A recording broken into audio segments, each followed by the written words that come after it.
Hello guys, നമ്മൾ വഞ്ചിയിലുള്ള കടലെന്ന റെസ്റ്റോറൻറ്റിലാണ്. നമ്മൾ കുറേ ഫുഡ് സ്പോട്സിൽ പോകാറുണ്ട്. അപ്പോൾ ആ ഫുഡ്സിൻ്റെ എക്സ്പീരിയൻസ് നിങ്ങളിൽ കൂടെ പങ്കുവയ്ക്കാൻ വേണ്ടിയാണ് നമ്മളിപ്പോൾ ഒരു വീഡിയോ ഇങ്ങനെ ഇടുന്നത്. ഇന്ന് ഇവിടുത്തെ മെനു കണ്ട് നമുക്ക് ട്രൈ ഔട്ട് ചെയ്യാൻ തോന്നിയത് ഇവിടുത്തെ ബീഫ് റോസ്റ്റ് ബിരിയാണിയും പിന്നെ തന്തൂരി കോംബോയും ആണ്. ബിരിയാണിയുടെ ക്വാണ്ടിറ്റിയും ബീഫിൻ്റെ ക്വാളിറ്റിയും കൺസിസ്റ്റൻസിയും വളരെ നല്ലതായിരുന്നു. അതുപോലെ തന്നെ ബീഫ് പീസ് നല്ല സോഫ്റ്റും ടെൻഡറും ആയിരുന്നു. അതുപോലെ തന്നെ തന്തൂരി ചെസ്റ്റ് പീസായിരുന്നു ഓർഡർ ചെയ്തത്. അപ്പോൾ തന്തൂരി നല്ല സോഫ്റ്റും നല്ല ജ്യൂസി പോലത്തെ ആയിരുന്നു. നമ്മൾ രണ്ടുപേരും ഫുഡ് നല്ല ആസ്വദിച്ച് കഴിച്ചു. ഇതുപോലെ അവിടെ കുറേ കോംബോ ഓഫേഴ്സ് അവൈലബിൾ ആണ്. ഇതിൻ്റെ ലൊക്കേഷൻ വരുന്നത് ട്രിവാൻഡ്രം ആയുർവേദ കോളേജ് ജംഗ്ഷനിൽ നിന്ന് വഞ്ചിയൂർ പോണ റൂട്ടിൽ റൈറ്റ് സൈഡിലാണ്.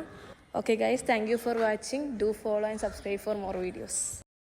Hello guys,